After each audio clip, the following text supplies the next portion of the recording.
super quick before today's video begins. As of the time of recording this, we are sitting at 189 subscribers. Let's see if we can get that to 200 by the end of the day when this video comes out. I absolutely know we can do that. Like, a few hundred people watch my videos by the end of the first day, and clearly all those people aren't subscribed, so be sure to do that if you have not already. And the last few videos I have been making have been hitting 20 likes fairly easily, so let's see if we can get to 25 on this video. I'm gonna up it a little bit. Not a lot, but just a little bit. I know we can do that. And also, I will have a big announcement in the next video. And if you want to catch any of my other videos, subscribing doesn't really tell you when I upload, but if you want to know when I upload a video, be sure to turn on notifications for my channel. I typically upload around 9 to 10 a.m. Monday, Wednesday, Friday. Sometimes it might get pushed back a day if I don't have time to finish a video, but it should be around those times. But that is enough plugging. I really do hope you enjoyed today's video because I have been really enjoying making these lately. It's been a fun few months so far, and as always, thank you so much for watching. Hello everyone, it is Brandon the Simp here, and you guys voted, so today we are going to be rebuilding the New York Giants. Now this is quite the interesting team. Now this team actually had one of the better beginnings to their draft out of any team in the NFL, picking up my player 1 and my player 2 in the first round. Evan Neal was my #1 player in the draft at one of the most important positions, and he was just a very, very good tackle for Alabama, so I loved that pick. And then they picked up my player 2 in Kayvon Thibodeau. So yeah, they had an absolutely disgusting draft, at least at the beginning. Some of their picks were questionable, like Wan'Dale Robinson, who I didn't even make here, because I mean, they're fine at receiver for now at least. I could have made him, but I am running out of time to make this video admittedly, so I didn't. In the draft, they also picked up Daniel Bellinger, who I'll start at tight end here, because they really have next to nothing at tight end, and I believe he'll be their starter in real life. I don't mind Ricky Seals-Jones, but it's whatever. But they have two huge question marks in their backfield this year. The first one I'll get to is Daniel Jones. I believe he was like the 6th overall pick a couple years ago in 2019, and he really hasn't shown too much yet. He was a huge reach at the time.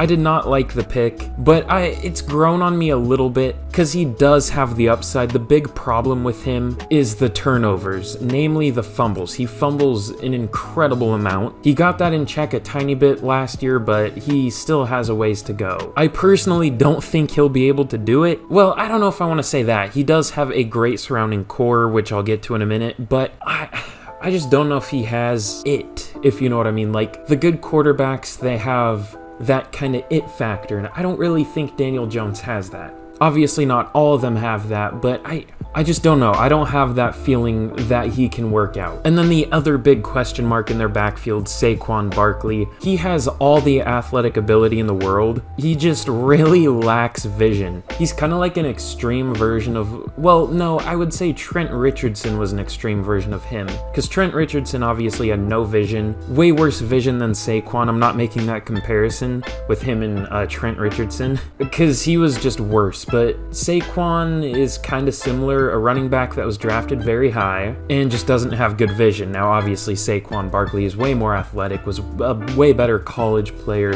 has better vision, but still, it's a comparison I thought of earlier today, and I thought it was kind of funny. I thought it would make people mad if I said it, but no, I don't. I'm not trying to compare them. I just thought it was funny. But yeah, Saquon Barkley, athletic freak. Just, I don't want to say he's not a good running back, but like, the only reason he's good at running back is because he is an athletic freak, as weird as that is to say. Like, if that makes any sense. I'm just kind of rambling at this point. Saquon has a ton of upside, and I think he will reach that, unlike Daniel Jones. It's just about putting it all together and staying healthy, I guess. This offensive line has been revamped pretty well. I kind of have Andrew Thomas too low in my rosters, which I might fix at some point. I think he's better than a 76. He had a very good year last year, went pretty under the radar. I have seen people talking about him, but he was another really high pick for this team, and another really high pick at tackle, Evan Neal, like I already talked about. I think he's an amazing player. They also picked up Mark Lewinsky from the Colts, and as a Seahawks fan, I really wish they kept him because he's been a pretty good guard for the Colts. We'll see how he does here. It is a pretty good fit for him, I guess. So we'll see what happens. I also do like John Feliciano. I don't know the last last time he's played center, but I think he's been a decent guard for like the Bills and stuff, so we'll see. I also do like Nick Gates. I really don't like Shane Lemieux, though. He's pretty terrible. Their receiving core is very deep. Kenny Golladay was a big signing for them. He just hasn't really done anything here. He didn't do much in his first year. I don't really blame him for not doing much because this offense was kind of dead. And I feel like he's kind of an underrated player at this point because he is a very good player. I know that. It's just his stats weren't good last year. People weigh way too much into stats. Sterling Shepard, getting a bit older, but I still do think he is a good slot receiver. Kadarius Toney had an amazing game versus, I think it was Dallas last year, but injuries, and then there were like trade rumors and just a bunch of weird stuff. But I think he will be very good this year. He was like my receiver 3 or 4 or something in 2021, so I was very high on him, and we'll see what he does here in a full, hopefully healthy year. Darius Slayton had a really big year in like 2019. Hasn't really recaptured that, but he can be a good deep threat. Colin Johnson's okay. Richie James is even. I wouldn't hate playing him as like a 4. So they have a really deep receiving core. And then I've spent way too much time on the offense, but let's take a quick look at the defense. I'm a big Xavier McKinney fan. I think he'll have a big breakout year this year. He did have a breakout year last year. It's just the team was bad, so it's kind of hard to break out a ton when your team is so bad, but I do think this team will be better this year, and I think he will be a good player. The D-line is pretty solid. I don't love Justin Ellis, but he's whatever. Leonard Williams and Dexter Lawrence are 2 really good starting D-linemen. The corners are a bit of a question. I like Adoree Jackson. He's their best corner by a mile. I also do like Darnay Holmes. I think if given the opportunity, he would do pretty well here. Or not if given the opportunity, but just as the year plays out, I think he will be good this year. Aaron Robinson, I think, is projected to start, so I'll definitely do that. They also drafted Cordale Flott, who I didn't make here, because again, running out of time, but he could also end up getting some time. I don't know. Azeez Ojulari, I do like a lot. So this team has some younger pieces, like some pretty high upside pieces. It's just all about putting it together, which is, I guess, the case for a lot of teams. I also did like Carter Coughlin coming out. Quincy Roche I liked coming out. Their inside linebackers are very weak. Blake Martinez has played better for the Giants than he did for the Packers. I thought he was one of the most like overrated players for the Packers, but here he's actually been better for sure. Tay Crowder, I'm not a fan of. We'll see what they do there. They might play, Cam Brown? Yeah, Cam Brown. They might play him or Justin Hilliard? Justin Hilliard. Okay, we'll see what they do here. Also, ignore Ryan Fitzpatrick on the team. I had to put him here to fill a spot because it wouldn't let me keep that low amount of a D-line group, whatever. But without further ado, I think I talked about everyone major.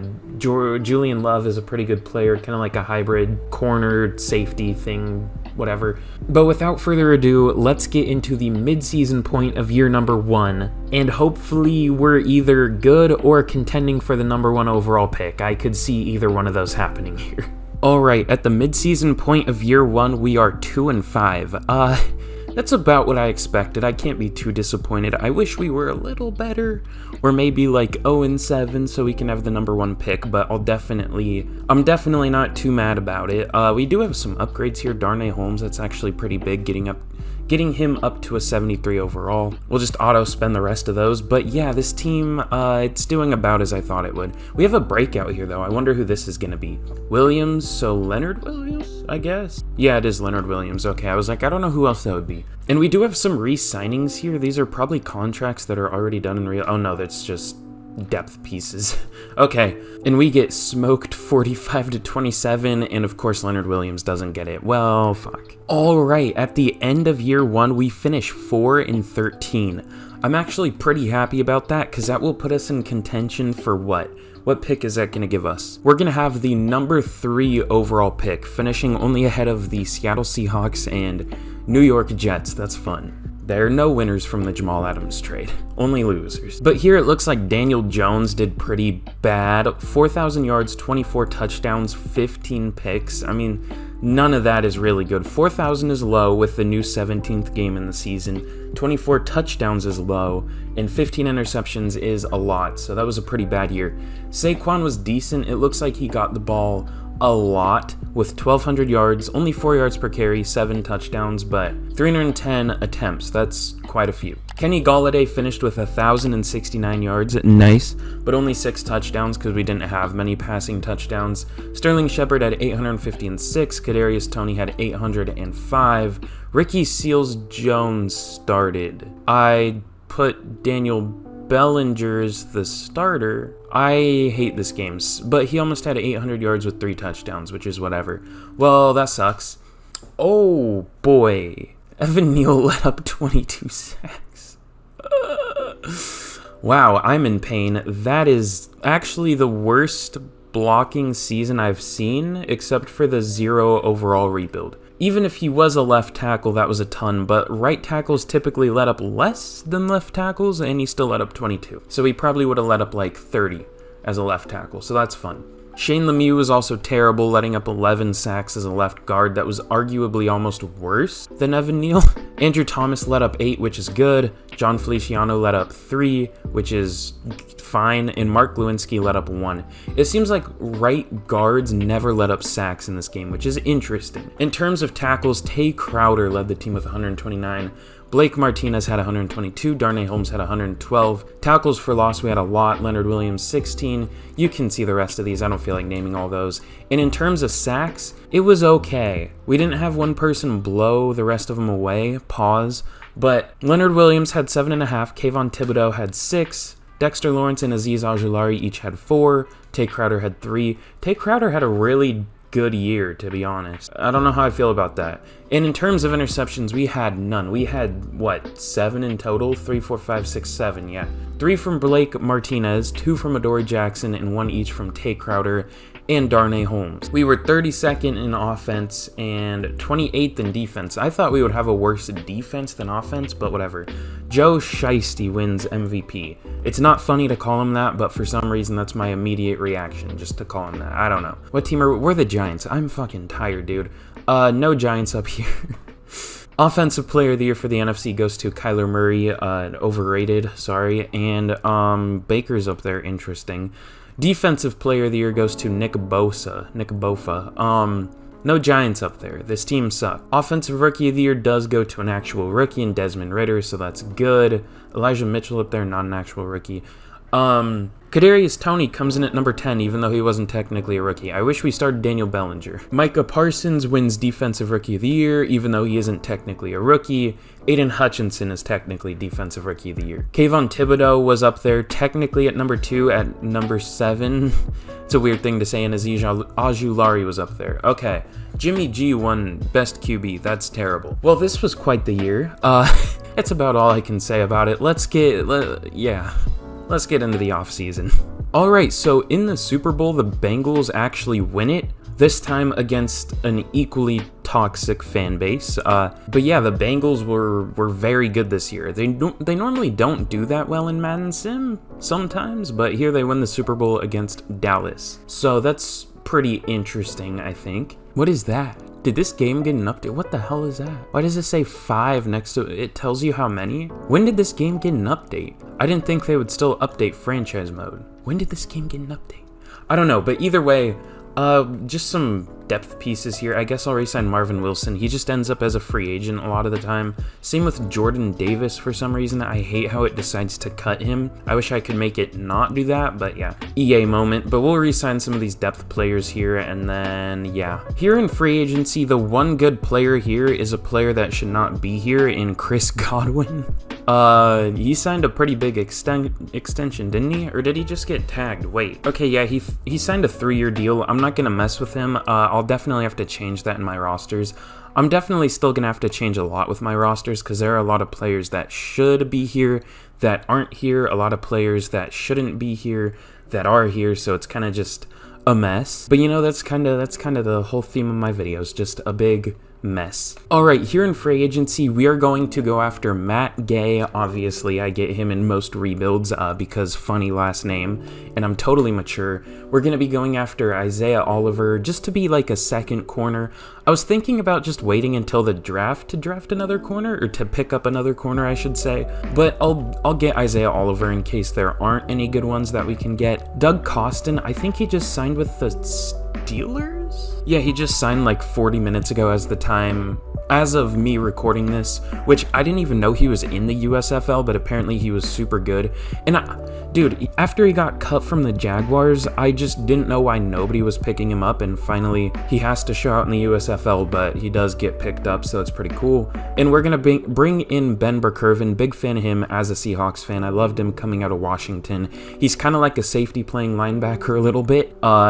Really good in coverage. I like him a lot. I don't even know if he'll get playing time here because we might draft another linebacker, but if he plays, I think he'll be good. So yeah, that is my small free agent class. I don't typically like going big in year one anyways, so it's kind of fine that there aren't big free agents. I like to build in the draft and then reassess in free agency, so it kind of works out well for me here. But let's see how many of these players sign. Okay, and we do get all 4 of them. Unfortunately, our team is only a 78 overall, I think it said. I didn't realize it was so bad, but we'll fix that definitely in this draft. Oh, and Doug Costin comes with an upgrade. That's kind of nice. He looks like DeForest Buckner a little bit there. A little bit. Okay, here we are being given the option to pick up Daniel Jones' 5th-year option? What did the Giants do in real life? I don't remember. I think they picked it up. Okay, so they declined Daniel Jones's 5th-year option, and they picked up Dexter Lawrence's 5th-year option. It says he brought no value to the team. I know it literally doesn't matter at all, but I hate what it says in this game when you're given the option for 5th-year options.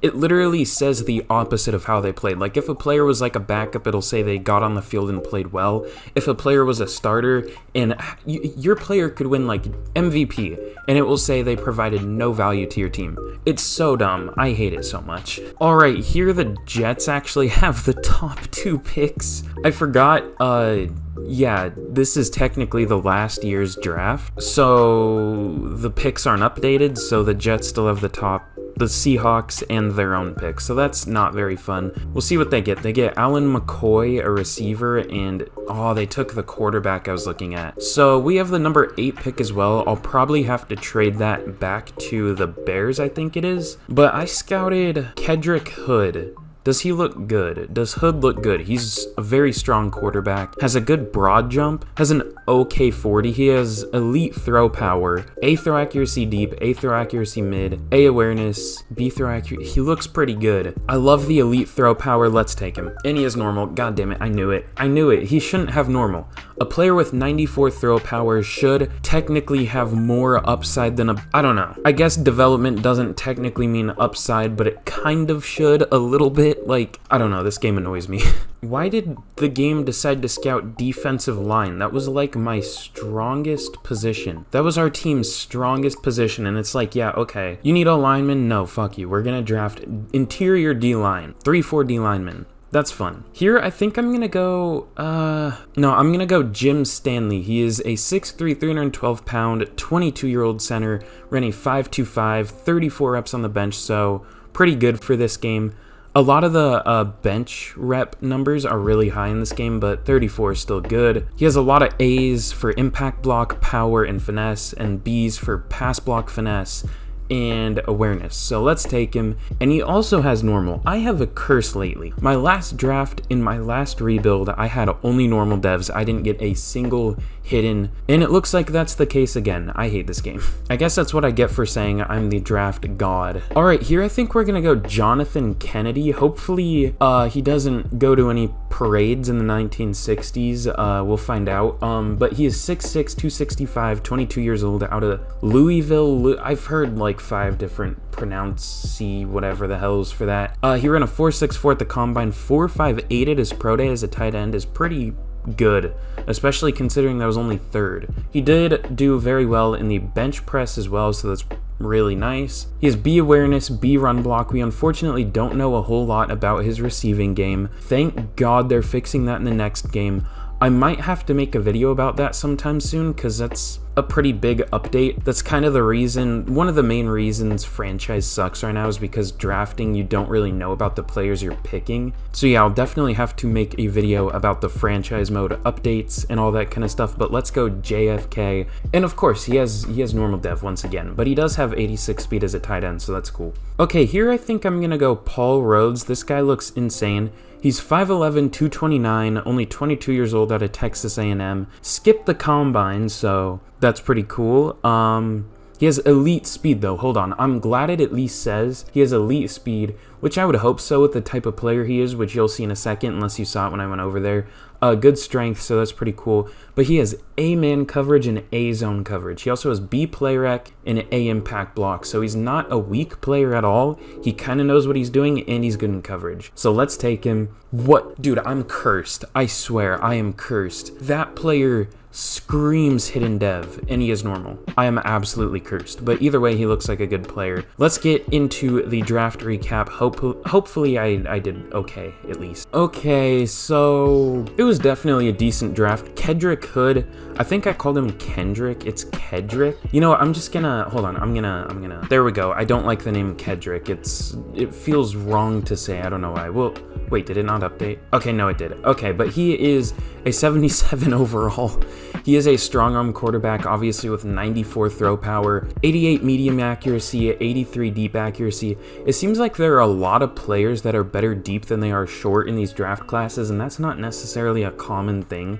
So I don't know why there are so many, but still, he looks like a good player. 78 awareness already, 78 speed, 82 excel, so he's definitely not slow either. So he looks like a very good player. Jim Stanley, another player I wish had normal, but he looks like a decent player. Only 87 strength with 34 reps, that's weird. 84 run block, 83 pass block, he looks like a very good center. Jonathan Kennedy, 86 speed, 83 catch, not very good route running. Well, not bad for a tight end actually. 73 short route as a tight end as a rookie is definitely not bad. Not the best blocker in the world, but also actually not bad. So he looks like a pretty well-rounded and fast tight end. I like that. Paul Rhodes has 90 speed, 89 excel, 81 tackle, 86 hit power, 77 pursuit, 76 strength. His man coverage is a little disappointing, but his zone coverage is a 71, which I do like. I wish he had a dev trait, but of course not. And the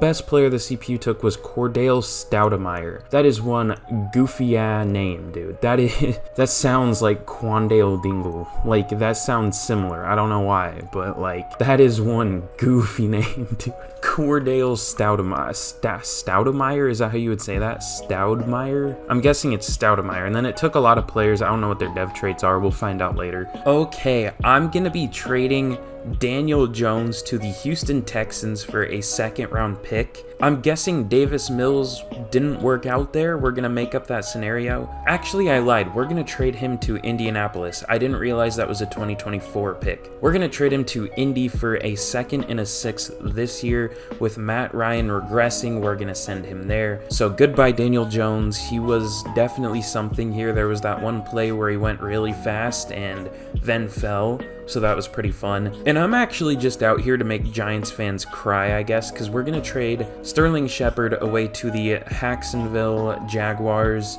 for a third and a seventh round pick. Third next year, seventh this year. The reason I traded Sterling Shepard away, even though I do like him in real life, is because we have Darius Slayton here. And in this game, he does have a dev trait. He is still young-ish at 25, so he still has a lot of time to develop. Here is a look at the team going into year number 2 of the rebuild. Obviously, Kendrick Hood will be taking over as our quarterback. Hopefully he does better than Daniel Jones did last year. And he's actually huge. He's 6'6". I know I saw that, but it's just kind of like, you know, registering now. He's a big quarterback, so I like him big. Saquon Barkley had a pretty good year last year. Hopefully he does even better this year. The receiving core is a little thinner now, I guess, but with Kadarius Toney there, I hope he develops into a number 1. The tight end group will hopefully be higher upside than it was last year. Ricky Seals-Jones did well, but I would like a little younger players there, even though I do like MILFs. The offensive line, I just really hope it plays better. I mean, Andrew Thomas, John Feliciano, and Mark Glowinski did very well last year, but Evan Neal and Shane Lemieux were awful, but hopefully with, what's his first name? Jim Stanley in there. That is like a fake name if I've ever heard one. And Evan Neal developing a little bit, hopefully they do better. And looking at the defense here, a lot of it is really similar. We did add Doug Costin, so hopefully he does well, and Paul Rhodes. This year's just a lot about development, so we'll see what our team can do. I hope we at least improve on last year. Ask and you shall receive. At the midseason point of year number 2, we are slightly better at 3-4, one game better at 3-4. We do take down the Eagles 24-10 in week 7, so it looks like we may be trending up, but we have some upgrades here, actually some pretty big ones. Azeez Ojulari and Adoree Jackson. And I know I say this in a lot of my videos, but just quick tip, always go with the slot upgrade for corners. It upgrades the man archetype by 2 a lot of the time, sometimes just 1, but at least 1. I've never really seen it do 0 for it. I wish I could speak, that would be really nice. But yeah, it's just a quick tip, like I gave to your mother. But we have some upgrades here, or not upgrades, re-signings. I need to sleep more, but we'll re-sign Saquon for 6 years. That's actually a really cheap contract, wanting way less than 10 per year. Blake Martinez, how has he been playing this year? Pretty well, 2 sacks, 5 tackles for loss, a pick. He was our interception leader last year. I'll definitely bring him back. Julian Love, I might look to replace. He hasn't been great. He had no interceptions last year. He has 1 this year. Only 6 pass deflections, 30 catches allowed. We'll see. Darius Slayton I'll bring back. Okay, and we do get Blake Martinez back. And the rest of these players are a lot of depth pieces, so I'll worry about them later. But we'll reassess with Julian Love at the end of the year. He wouldn't be too hard to replace. But this team is only an 80 overall, and we're already doing pretty well, so I'm excited for the future of this team. Alright, at the end of year number 2, I'm actually kind of disappointed with how we finished. We finished 8-9. I wish we either could have been worse or a little better. It's kind of an awkward situation to be in. But at least it shows that our players did at least okay. Let's check some of the season stats. Kendrick Hood wasn't very good.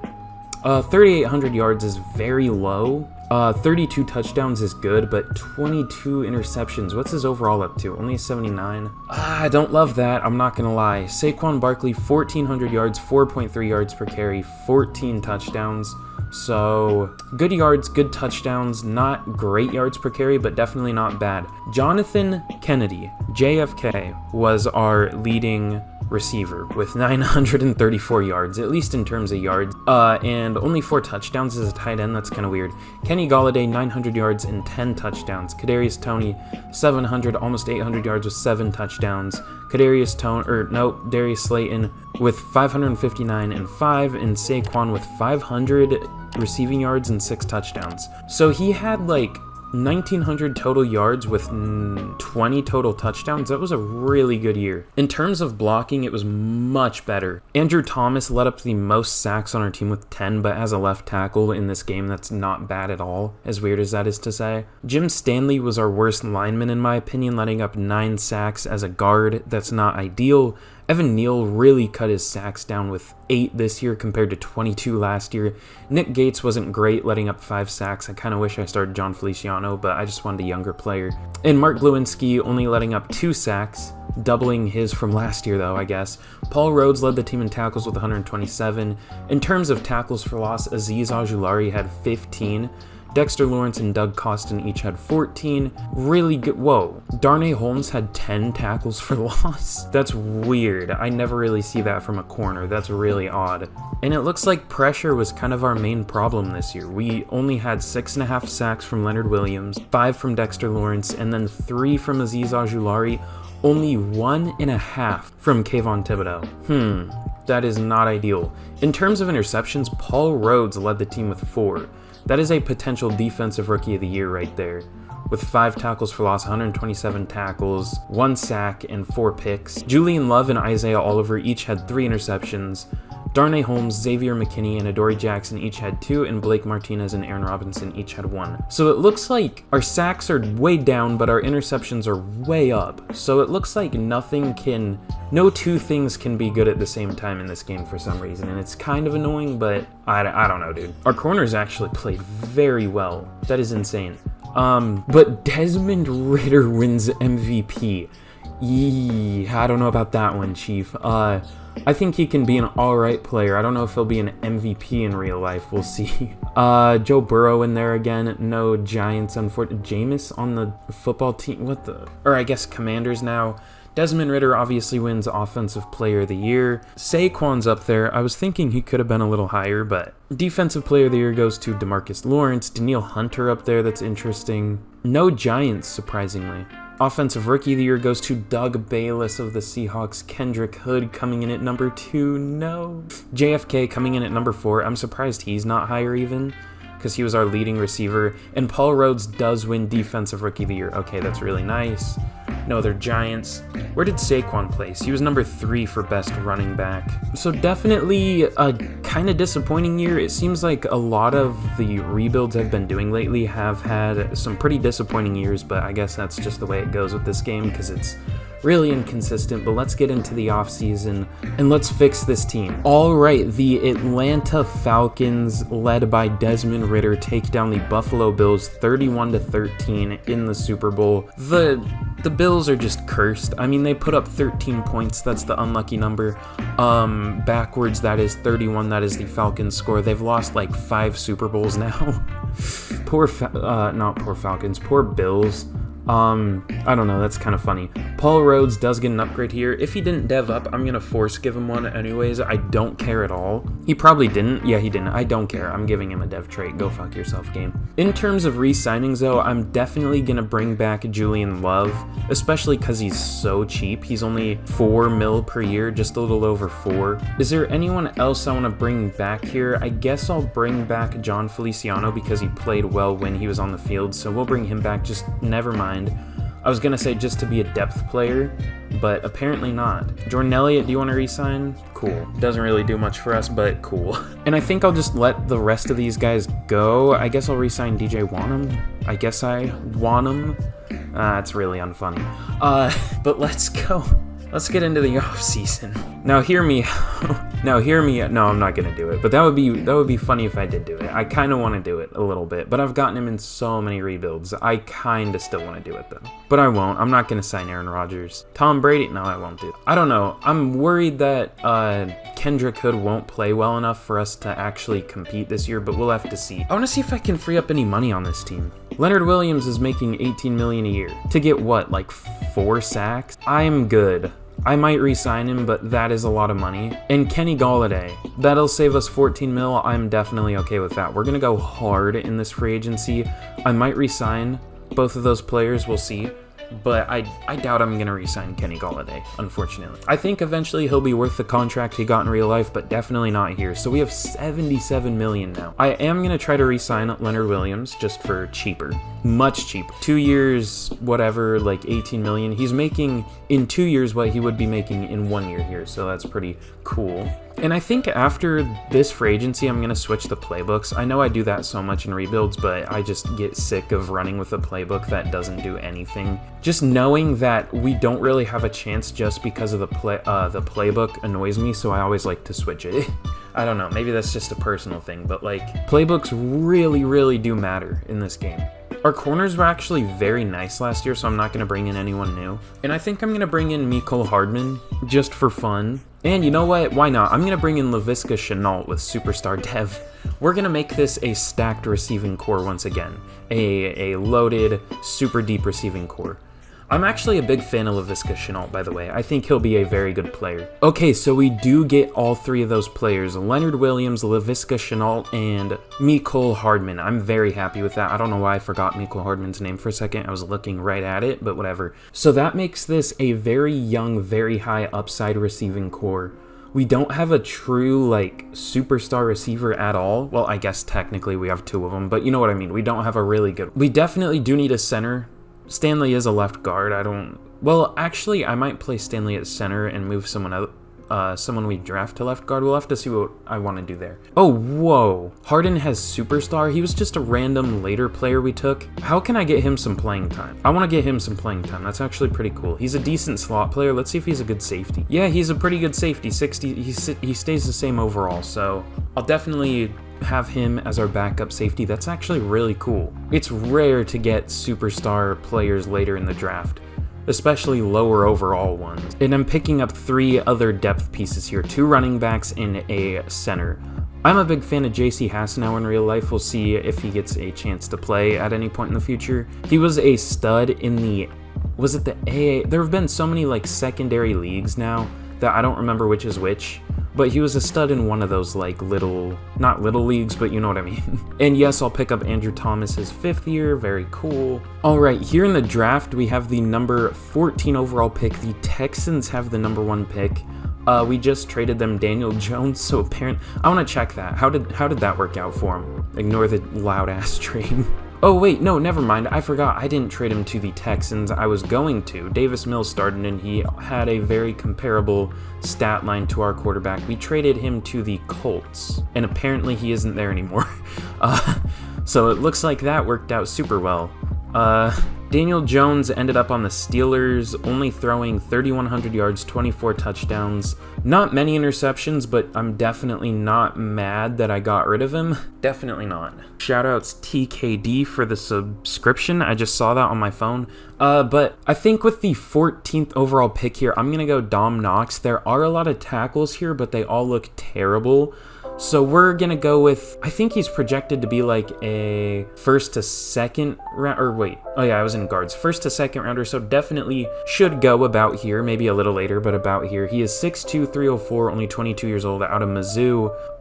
35 reps on the bench, ran a 4.19, which is pretty good for a lineman. Has a lot of A's, A awareness, A impact block, A pass block, or run block finesse, and then a lot of B's for the rest of his stats. So let's take him. And he does have hidden. Thank God the curse is broken for now, at least. Now that I said that, we're going to pick a normal with the next pick, but for now, the curse is broken. Ooh, TJ Battaglia? That's such a weird last name. He skipped the combine, and honestly, I kind of changed my mind about him immediately. He doesn't look very good.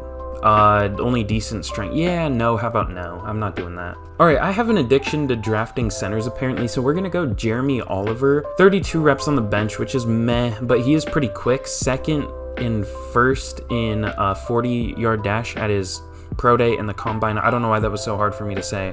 My brain is lagging right now. He really doesn't look good other than his impact block. I just really don't know what else to go with, so we're gonna take him, and he does have hidden. Okay, cool. So the curse didn't come back for that pick, but with that, I think I'm just gonna sim out the rest of the draft. I'll let the CPU handle everything else. We're not really going to draft any starters in here, so let's just see what the CPU can do. Alright, here is a look at the team going into the 3rd and final year of the rebuild. Not much has changed since the last... well, actually no, I lied. A lot has changed. We added Mecole Hardman, who should develop as our number 1 receiver. I'm very happy we added him. We added Laviska Shenault, another superstar receiver. We will see if he can become a good player by the end of the year. And I also added Deontay Harris because he was just in like free agency here, so I just picked him up. Also, the team signed Aaron Rodgers because he was just a free agent, and I didn't want that, so I cut him and signed someone else because that's not realistic. We have a new center, Dom Knox. He looks pretty good, and we also picked up a backup center, Jeremy Oliver.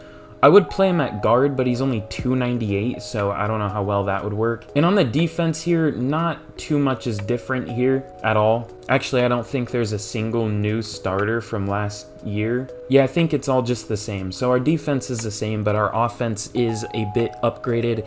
And overall, just all of our players have developed really nicely here. So with that, let's get to the midseason point of the 3rd and final year, and hopefully we are doing well. All right, at the midseason point of year number 3, we are unfortunately only 3-3. That's a lot of 3s. I kind of thought we would be a little better. Kendrick Hood is terrible.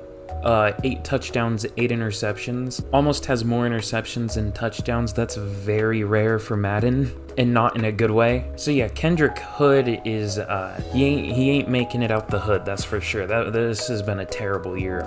I hate this team. But yeah, no, I didn't expect this team to do super well in year 3. This is honestly kind of better than I thought it would be, because we were like an 80 overall at the start of the year. This is like the worst team I've ever made. We're up to an 83 now though, which isn't too bad.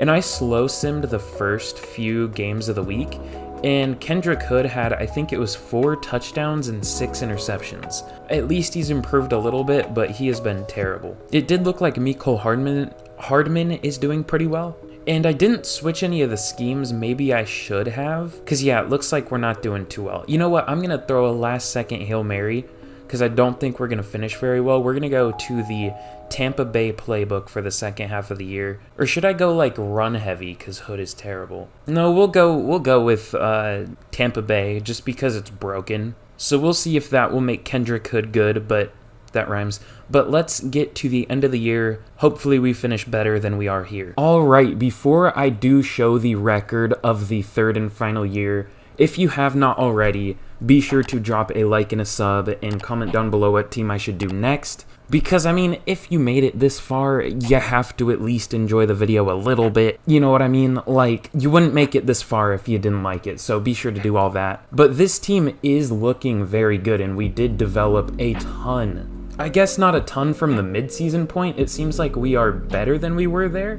but somehow we're the same overall. But if you couldn't tell already from all the morale boosts and everything, we did make the playoffs, going 9-8. Now, this team, like I said, was not the best out of any team I have ever made, only at an 83 overall, but we definitely did turn it around in the second half of the year. Kendrick Hood finished with 4,800 yards, 31 touchdowns, 18 interceptions, which is a lot, but considering he had the same amount of interceptions as touchdowns, and at one point had more interceptions than touchdowns, I'll definitely take that. He is probably the worst performing quarterback I have rocked with in my rebuilds yet. Saquon finished with 1,200 yards, 4.5 yards per carry, and 15 touchdowns, which is surprising considering we're not doing a very run-heavy offense, so I'll definitely take that. Mecole Hardman finished with almost 1,500 yards as well as 6 touchdowns. What is he up to? He's up to an 84. I thought he would be a little bit higher, but I'll take it. Kadarius Toney finished with 1,000 yards, only 4 touchdowns though. Laviska Shenault finished with 800 yards and 10 touchdowns. And Jonathan Kennedy finished with 850 yards and 8 touchdowns. So really good receiving year. Andrew Thomas was not very good this year. 18 sacks allowed as a left tackle. That's not great. I mean, I know it's the hardest line position, but still, 18 sacks is terrible. Evan Neal, 9 from a right tackle isn't really good either. Mark Glowinski was awful too, letting up 9 as a right guard. But the two fake players here, Jim Stanley and Dom Knox, were our 2 best linemen. Specifically Jim Stanley, because mostly left guards let up more sacks than centers normally. And in terms of defense, Paul Rhodes led the team in tackles with 133. Tackles for loss, Kayvon Thibodeau led the team with 14. Azeez Ojulari had 13, and Leonard Williams had 10. And for sacks, Kayvon Thibodeau had 14.5. Leonard Williams with 7.5. Azeez Ojulari, Dexter Lawrence, and Paul Rhodes each with 5. And in terms of interceptions, Paul Rhodes had 3, Xavier McKinney, Darnay Holmes, Julian Love, and Adoree Jackson each had 2, and then a few players had 1. But let's check yearly awards. I feel like we might have done pretty well here. So Patrick Mahomes wins MVP, Jacoby Brissett comes in at number 2, and that's who we're going to be taking on here in the wild card. We see Desmond Ridder up to an 86. He's doing better here than he did in my rebuild with him. I don't know what makes him do so well in my rosters, but he just really goes off for some reason. But no Giants up here. Offensive Player of the Year goes to Christian McCaffrey. Somehow Brissett only at number 3. I don't really get that. No Giants. Defensive Player of the Year goes to Kayvon Thibodeau. I was worried he wasn't going to play well this whole rebuild. He was pretty bad the first 2 years. I mean, he only had like 1.5 sacks last year. But he really has turned it around. Paul Rhodes does come in at number 5. I figured we were going to see him up here, but I didn't know if he was going to be this high, but he did pretty well. So I'm happy with that. Offensive Rookie of the Year goes to Josh Jackson of the Cowboys, who apparently switched from corner to whatever position he's playing. No Giants. And Defensive Rookie of the Year goes to Tavon Richards of the Bears. No Giants. But yeah, that team was very good, and we have a hot opponent thing. This isn't going to go well for us, I don't think. We're going to get smoked. We'll be confident. Okay, it gives everyone a plus 10 boost to everything. If you do insult opponent, I think it gives them plus 10, but only plus 5 to you. But I think it'll give you a bigger boost if you win. I think that's how it works. I don't know. And we have first of many. This is gonna be our last of many. This is the last of the rebuild. It's our first and our last. Play it cool. We'll see. Not that that really matters, because I think it's just staff points, but still. But without further ado, let's sim out the game, and hopefully we can take down... What? Okay, apparently not. Hold on. What? It's bringing me back here? I'll go play it cool. Okay. Now, without further ado... Let's see if we can take down the New Orleans Saints. This has been quite the rebuild. Oh my god, we do. There is no way we beat them. Okay, well, they had us in overall, but you know what we had them in? We had them in luck, I guess. I don't know. We beat them for some reason. I don't know why we won that. We shouldn't have won that, but we did. Alright, so that's a big boost of XP, and I think this will give me... Oh, 7 staff points. Okay, cool. Yeah, like I said, it gives you staff points for whatever reason. Do I have any... apparently I don't have any upgrades. Micah Parsons had 17 sacks. God damn. But let's sim out this game. I don't expect to win it. Very comparable team. They have the same record, same overall, but let's see if we can beat the Dallas Cowboys. And we unfortunately only lose by 3 to the division rival. So this team was actually very good, at least in the second half of the year. Really turned it on here. But again, if you did enjoy today's video, we are very close to the sub goal, which is 200. I think as of the time of recording this, I am currently at 189. We're at 189 subscribers. Let's see if we can get to 200 by the end of the day when this video comes out. If we can do that, I don't know what I'm gonna promise, but I will be very happy. But thank you guys so much for watching. Drop a like, comment, and turn on notifications for my channel if you have not already. But as always, I will see you guys again in the next video. Ooh, this guy is superstar. I didn't realize that. That's pretty cool. Goodbye.